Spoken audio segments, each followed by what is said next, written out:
আমরা যারা এই ঈদ পেয়েও অনেকটা অখুশি, এত সুখে শান্তিতে ঈদটা পেয়েও আমরা অখুশি যে একটা ভালো কাপড় কিনতে পারি না, একটা ভালো গেঞ্জি কিনতে পারি না, প্যান্ট কিনতে পারি না, কিছু সালামি টাকা কম উঠছে, বিভিন্ন অজুহাতে যারা আমাদের মন খারাপ, এই ঈদেও আমাদের মন খারাপ, তাদের একটু ভাবা উচিত যে আমরা যে এত সুখে ঈদটা কাটাইতেছি, যারা ফিলিস্তিনিরা আছে তারা কীভাবে ঈদটা কাটাইতেছে। আল্লাহ একটু বুঝেন। আমরা তো এই ঈদে সবাই মেহেদি হাতে লাগানোর জন্য অনেকটা ব্যস্ত আছি, কিন্তু যারা ফিলিস্তিনিরা তারা কীভাবে আছে, তাদের তো কখন যে উপর থেকে বোমা পড়বে সেই চিন্তায় আছে।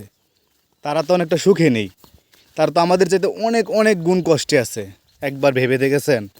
প্লিজ, এ অনুযায়ী আমাদের কারোরই মন খারাপ করা উচিত না, যে আমরা মন খারাপ করে যে একটা কিছু সামান্য একটা কিছু কিনতে পারিনি, একটা কিছুর অভাব, এজন্য মন খারাপ করার কিছু নেই। একটু তাদের কথা ভেবে দেখুন তারা কীভাবে আছে।